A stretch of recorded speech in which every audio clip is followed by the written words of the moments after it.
سبيل الدموع سبيل مريح تنهد يا صاحي كي تستريح Bismillahirrahmanirrahim. Assalamualaikum warahmatullahi wabarakatuh.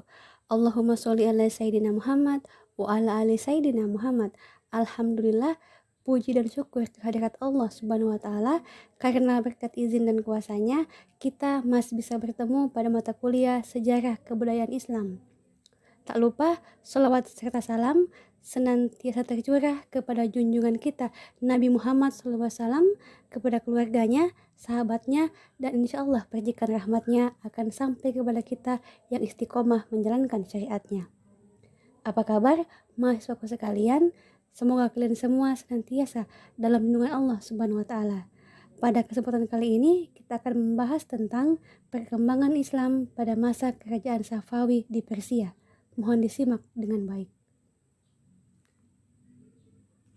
Kerajaan Safawi berasal dari sebuah gerakan tarekat yang berdiri di daerah Ardabil, kota Azerbaijan.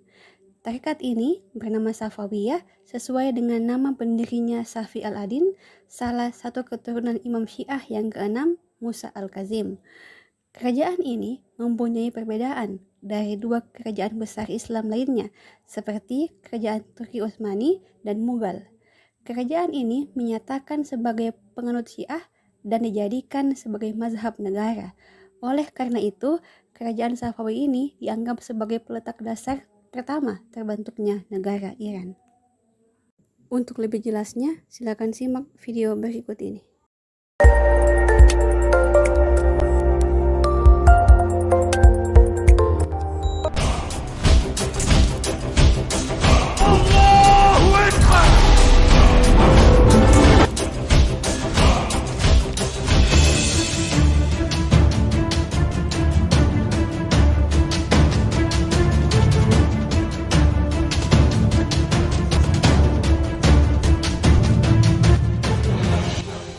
Assalamualaikum warahmatullahi wabarakatuh.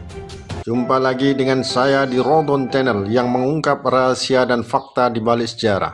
Dalam kesempatan kali ini kita akan membahas sejarah Daulah Safawi di Persia.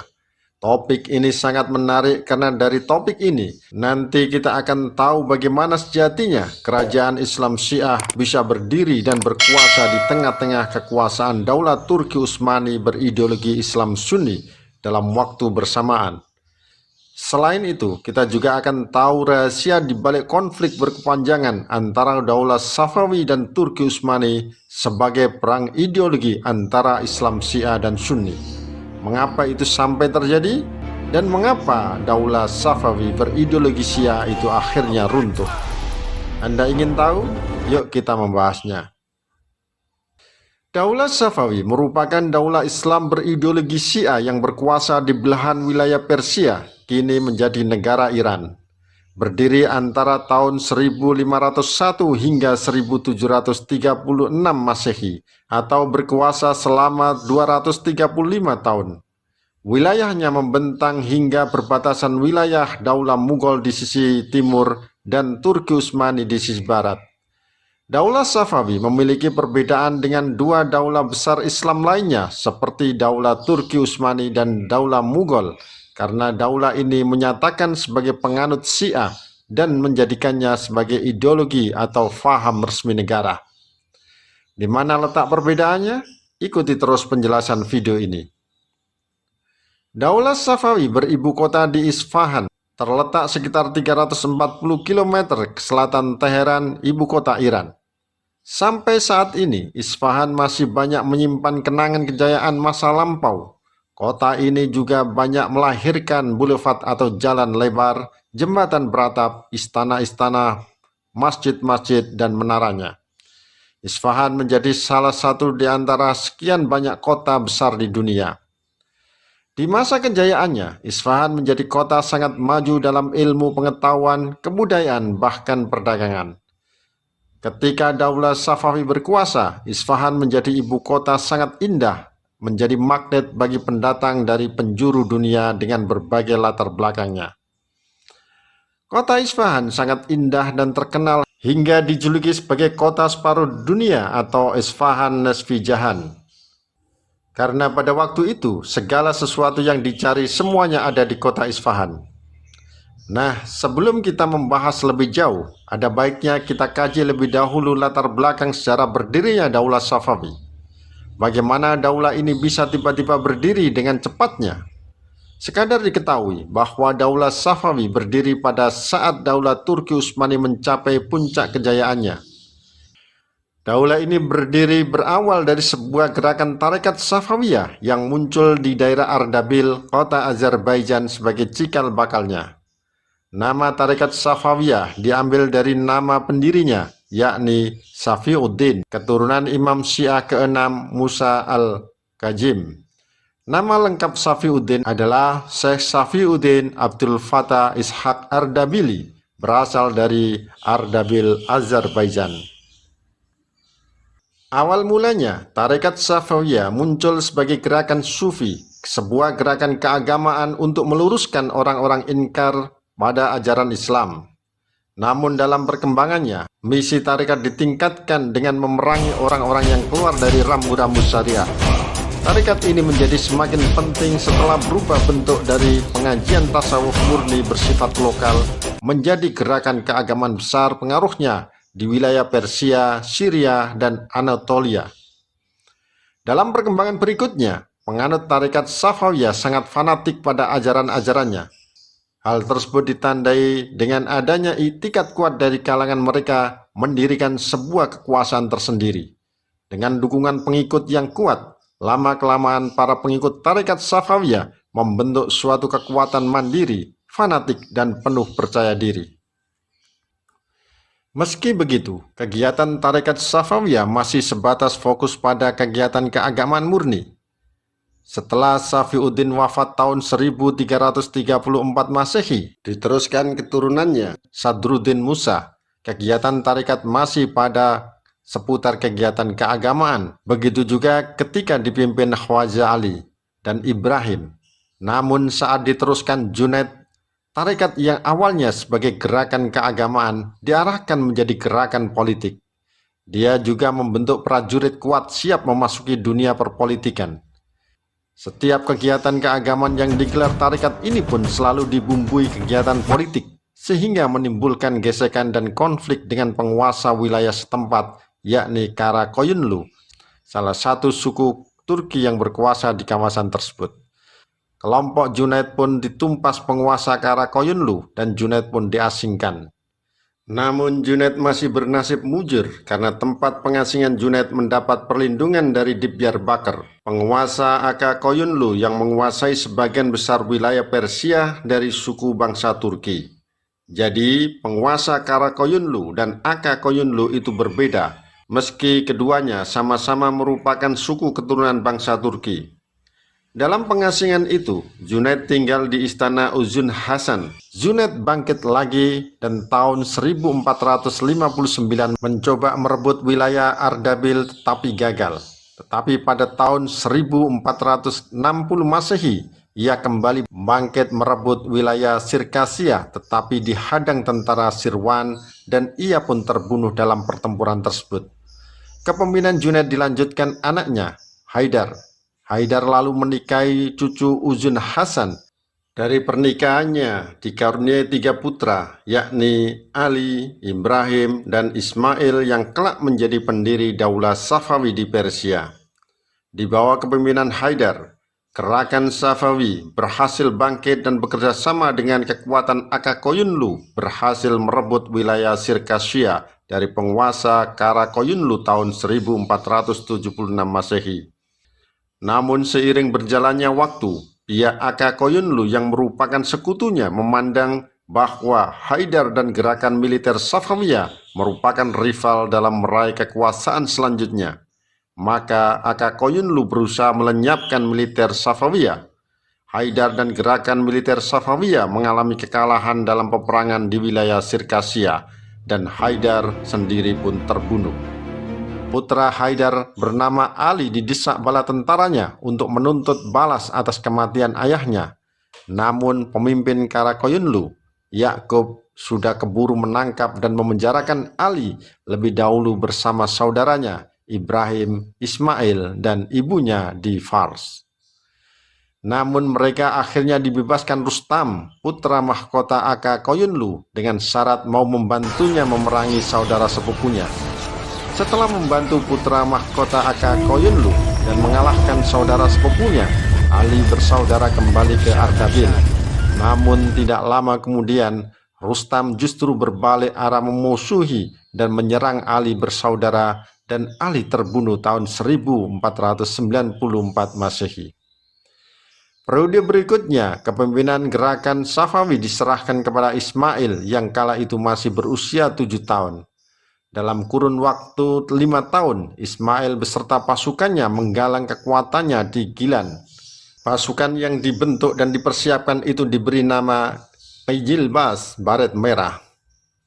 Tahun 1501 Masehi, pasukan Qijilbas di bawah pimpinan Ismail menyerang dan mengalahkan Aka Koyunlu di Syahrur dekat Nehjevan. Qijilbas berhasil menaklukkan wilayah Tabriz. Di kota Tabriz inilah Ismail memproklamirkan dirinya sebagai raja pertama Daulah Safawi. Ismail I memimpin Daulah Safawi kurang lebih 23 tahun, mulai tahun 1501 hingga 1524 Masehi. Pada 10 tahun pertama, dia berhasil memperluas wilayah kekuasaannya, membersihkan sisa-sisa kekuatan Karakoyunlu di Hamadan, menguasai provinsi Kaspia di Najadaran, Gurgan, dan Yazd, hingga Khurasan. Hanya dalam waktu 10 tahun itu, wilayah kekuasaannya sudah meliputi seluruh Persia dan bagian timur Bulan Sabit Subur. Ambisi politik Ismail mendorongnya terus mengembangkan wilayah kekuasaan ke daerah lain, termasuk wilayah Turki Utsmani. Padahal Turki Utsmani kala itu tengah konsentrasi membebaskan bumi Eropa dari kaum Kristiani. Namun Daulah Safawi seperti ingin menusuk dari belakang umat Islam sendiri, sehingga membuat Turki Utsmani harus bersikap melihat Safawiyah sebagai ancaman nyata, karena Safawi bukan hanya mengancam wilayah Turki Utsmani, tetapi juga mengancam ideologi Daulah Turki Utsmani yang menganut faham Islam Sunni. Sementara Daulah Safawi menganut Islam Syiah yang sangat berbeda ajarannya. Sehingga Daulah Turki Utsmani merasa perlu untuk membentengi diri dari penyebaran faham Syiah di kalangan masyarakat Muslim. Apalagi dalam ajarannya di setiap khutbah, Daulah Safawi selalu menghina 3 Khalifah Khulafaur Rasyidin, Abu Bakar As-Siddiq, Umar bin Khattab, dan Utsman bin Affan. Juga menebar kebencian pada sahabat-sahabat Nabi. Mereka hanya memuji Khalifah Ali bin Abi Thalib. Apalagi diperparah sikap Safawiyah bekerja sama dengan tentara salib yang ingin membongkar, mencuri jasad Rasulullah SAW di Madinah dan membakar makam sejumlah ulama Ahlus Sunnah wal Jamaah. Selain itu, dalam penyerangan ke wilayah, pasukan Safawi tidak segan-segan membunuh semua orang berfaham Islam Sunni. Maka pada tahun 1514, Sultan ke-9 Daulah Turki Utsmani Salim I mengumumkan perang suci melawan Safawiyah yang dianggapnya sebagai penyebar bid'ah. Perang itu dikenal dengan sebutan Perang Chaldiran karena terjadi di sebuah lembah bernama Chaldiran, berada di perbatasan kota Isfahan. Inilah perang antara kekuatan Islam Sunni dan Syiah. Sultan Salim I sendiri yang memimpin jihad tersebut ditemani putranya Sulaiman Al-Qanuni yang masih berusia 12 tahun. Sulaiman inilah nanti yang akan mampu membawa Turki Utsmani mencapai puncak kejayaan Daulah Turki Utsmani sebagaimana dibahas di video sebelumnya. Perang tersebut berlangsung sangat sengit, namun kubu Safawi yang diperkuat tentara Qijilbas kalah. Bahkan pemimpin Daulah Safawi, Ismail I, terluka dan melarikan diri. Kekalahan Ismail I ini sekaligus meruntuhkan kebanggaan dan kepercayaan diri Ismail sebagai sosok mesianik yang dipuja-puja pengikutnya sebagai sosok sempurna tak terkalahkan. Ismail pun mengalami depresi, senang menyendiri, menempuh kehidupan huru-hara dan berburu. Daulah Safawi kala itu benar-benar nyaris runtuh karena pasukan Turki Utsmani juga dapat menduduki Tabriz kota terpenting yang menjadi kota Daulah Safawi. Namun daulah ini terselamatkan karena Sultan Salim I tiba-tiba pulang menyusul adanya konflik dalam negeri antara kalangan militer. Meski begitu, sejak kekalahan itu, Daulah Safawi dilanda konflik. Sejumlah pihak mulai dari suku Turki, pejabat keturunan Persia, hingga pasukan Qijilbas sendiri saling berebut pengaruh untuk bisa menguasai daulah. Konflik yang terjadi di dalam membuat Daulah Safawi semakin lemah, apalagi ditambah konflik yang terus terjadi berkepanjangan dengan Turki Utsmani sepeninggal Ismail I. Setidaknya pernah terjadi 3 peperangan pada masa kepemimpinan berikutnya Daulah Safawi, yakni di era Tahmasp, Ismail II, dan Muhammad Khudabanda. Tentu kondisi ini semakin memperlemah Daulah Safawi. Bahkan di era kepemimpinan Ismail II, kota Kandahar direbut Daulah Mughal di bawah kepemimpinan Sultan Shah Jahan. Namun sejak kepemimpinan dipegang Abbas I, Daulah Safawi perlahan-lahan mengalami kemajuan. Langkah yang ditempuh Abbas I dalam memajukan Daulah Safawi diantaranya adalah berusaha menghilangkan dominasi pasukan Qijilbas atas Daulah Safawi. Pasukan Qijilbas bentukan Raja pertama Ismail I itu dibubarkan, diganti dengan pasukan Gulam yang anggotanya diambilkan dari para budak berasal dari para tawanan bangsa Georgia, Armenia, dan Sirkasia yang ada sejak pemerintahan Tahmasp I. Selain itu, upaya lainnya adalah mengadakan perjanjian damai dengan Daulah Turki Utsmani dengan menyerahkan wilayah Azerbaijan dan Georgia pada Turki Utsmani. Abbas I juga berjanji tidak menghina 3 Khalifah Khulafaur Rasyidin, Abu Bakar As-Siddiq, Umar bin Khattab, dan Utsman bin Affan dalam khutbah-khutbah Jumat. Sebagai jaminan atas syarat-syarat tersebut, Abbas I menyerahkan saudara sepupunya yaitu Haidar Mirza sebagai sandera di Istanbul, ibu kota Daulah Turki Utsmani. Masa kekuasaan Abbas I merupakan puncak kejayaan Daulah Safawi. Dia berhasil mengatasi gejolak politik dalam negeri yang mengganggu stabilitas negara dan sekaligus berhasil merebut kembali beberapa wilayah kekuasaan yang pernah direbut daulah lain seperti Tabriz, Sirwan, dan sebagainya yang sebelumnya lepas direbut Daulah Utsmani. Tak hanya itu, di era Abbas I, Daulah Safawi juga mampu merebut kepulauan Hormuz dan pelabuhan Gumrun yang diubah menjadi Bandar Abbas, sehingga mampu menguasai jalur sutra perdagangan antara Barat dan Timur, jalur yang pada mulanya diperebutkan oleh Belanda, Inggris, dan Prancis. Maka tak heran bila di era ini, Daulah Safawi mengalami banyak kemajuan di sejumlah bidang. Sejumlah ilmuwan hebat juga bermunculan di era ini. Di antaranya adalah Bahauddin al-Shairaz, Sadar ad-Dinul Sayrazi, dan Muhammad al-Baqir ibnu Muhammad Damad. Ilmu fikih juga berkembang baik saat itu. Di antara tokohnya adalah Baharuddin al-Amili. Selain sebagai pakar agama, beliau juga sebagai ahli kebudayaan yang mengetahui persoalan-persoalan dari berbagai segi. Kemajuan Daulah Safawi juga terlihat di bidang seni arsitektur. Kota Isfahan sebagai pusat pemerintahan diubah menjadi kota sangat indah. Isfahan merupakan kota sangat penting bagi tujuan politik, ekonomi, dan ilmu pengetahuan. Di kota tersebut berdiri bangunan-bangunan megah seperti masjid, rumah sakit, sekolah-sekolah, jembatan raksasa di atas Jenderut, dan istana Cihil Satun. Kota Isfahan menjadi semakin indah dengan dibuatnya taman-taman wisata terbuka. Ketika Abbas I wafat, di Isfahan terdapat 162 masjid, 48 akademi, 1.802 penginapan, dan 273 pemandian umum. Dalam bidang seni, arsitektur bangunan-bangunannya seperti terlihat pada Masjid Shah dan Masjid Syekh Lut Allah. Unsur seni lainnya juga terlihat pada hasil kerajinan tangan, keramik, permadani, karpet, pakaian, tembakar, dan lain-lain. Seni lukis juga sudah mulai muncul pada masa ini, tepatnya pada Sultan Tahmasp I berkuasa. Daulah Safawi telah memberikan kontribusi mengisi peradaban Islam melalui kemajuan-kemajuan dalam bidang ekonomi, ilmu pengetahuan, peninggalan seni, dan gedung-gedung yang memiliki nilai sejarah tinggi. Tetapi sayang, sepeninggal Abbas I, Daulah Safawi mengalami kemunduran di bawah kepemimpinan selanjutnya, yakni Safi Mirza, Abbas II, Sulaiman, Shah Hussein I, Tahmasp II, hingga Abbas III. Di kepemimpinan mereka, kondisi Daulah Safawi tidak menunjukkan kemajuan berarti, tetapi justru memperlihatkan kemunduran yang akhirnya membawa pada kehancuran.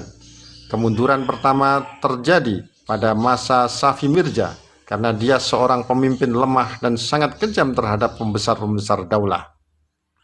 Di lain sisi, dia juga seorang pencemburu. Sifat tidak baiknya akhirnya mengakibatkan kemunduran daulah. Satu persatu wilayah kekuasaan Daulah Safawi lepas ke penguasa daulah lain. Kota Kandahar diduduki Daulah Mughal di bawah pimpinan Sultan Shahzian, sementara Baghdad direbut Daulah Utsmani. Abbas II suka minum minuman keras sehingga ia jatuh sakit dan meninggal dunia. Sebagaimana Abbas II, Sulaiman juga seorang pemabuk. Dia bertindak kejam pada para pembesar yang dicurigai. Akibatnya, rakyat bersikap masa bodoh terhadap pemerintah. Apalagi setelah kepemimpinan dikendalikan Raja ke-9 Shah Hussein I. Dia memberi kekuasaan besar kepada para ulama Syiah yang sering memaksakan pendapatnya pada penganut Islam Sunni. Sikap ini membangkitkan kemarahan golongan Sunni Afghanistan sehingga melakukan pemberontakan tahun 1709 Masehi. Aksi pemberontakan tersebut dilakukan bangsa Afgan di bawah pimpinan Mir Faiz yang berhasil merebut wilayah Kandahar. Pemberontakan lainnya terjadi di Herd, suku Ardabil Afghanistan, berhasil menduduki Mashhad. Mir Faiz digantikan Mir Mahmud. Di bawah kepemimpinan Mir Mahmud, mereka mampu mempersatukan pasukan suku Ardabil Afghanistan untuk bergabung, sehingga bisa dengan mudah merebut negeri-negeri Afgan dari kekuasaan Daulah Safawi. Dan atas desakan dan ancaman Mir Mahmud, Raja Daulah Safawi Shah Hussein I akhirnya mengakui kekuasaan Mir Mahmud dan mengangkatnya sebagai gubernur di Kandahar dengan gelar Hussein Quli Khan atau Budak Hussein. Dengan pengakuan ini, Mir Mahmud semakin leluasa bergerak sehingga tahun 1721 Masehi dia merebut Kirman dan tak lama kemudian dia menyerang ibu kota Daulah Safawi, Isfahan, dan memaksa Shah Hussein menyerah tanpa syarat pada tanggal 12 Oktober 1722 Masehi. Dan pada tanggal 25 Oktober di tahun yang sama, Mir Mahmud memasuki kota Isfahan dengan penuh kemenangan. Namun begitu, keluarga Daulah Safawi masih mencoba bangkit, apalagi saat itu mendapat dukungan dari suku Qajar dari Rusia. Dengan dukungan itu, salah seorang putra Shah Hussein, yakni Tahmasp II, memproklamirkan dirinya sebagai penguasa sah dan berkuasa atas Persia dengan pusat kekuasaannya di Astarabad. Kemudian tahun 1726 Masehi, Tahmasp II bekerja sama dengan Nadir Khan dari suku Afsar untuk memerangi dan mengusir bangsa Afgan yang menduduki Isfahan. Pengganti Mir Mahmud yakni Ashraf yang berkuasa di Isfahan dikalahkan pasukan Nadir Khan tahun 1729 Masehi. Ashraf terbunuh dalam peperangan tersebut. Dengan demikian Daulah Safawi kembali berkuasa, namun pada bulan Agustus 1732 Masehi, Tahmasp II dipecat oleh Nadir Khan dan digantikan oleh Abbas III, anak Tahmasp II, yang ketika itu masih sangat kecil. 4 tahun setelah itu, tepatnya tanggal 8 Maret 1736 Masehi, Nadir Khan mendaulat dirinya sebagai penguasa daulah menggantikan Abbas III. Dengan demikian berakhirlah kekuasaan Daulah Safawi di Persia. Lepas dari apapun faktanya, tetapi sejarah Daulah Safawi ini memberi banyak pelajaran bagi kita bahwa sesuatu yang kecil sekalipun, tetapi kalau diperjuangkan dengan sungguh-sungguh akan menjadi besar. Dari hanya sebuah kegiatan pengajian, namun bisa membesar menjadi kerajaan besar. Namun kerajaan ini akhirnya runtuh akibat dekadensi moral pemimpinnya sendiri. Demikian kisahnya. Kerajaan Safawi berada di puncak kejayaan pada masa kekuasaan Abbas I.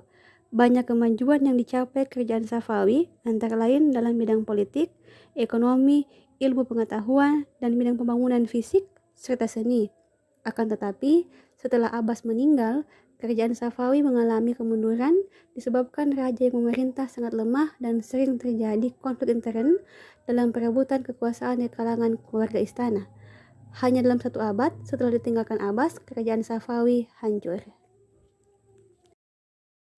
Demikianlah apa yang menjadi pembahasan kita kali ini. Semoga bermanfaat. Wassalamualaikum warahmatullahi wabarakatuh.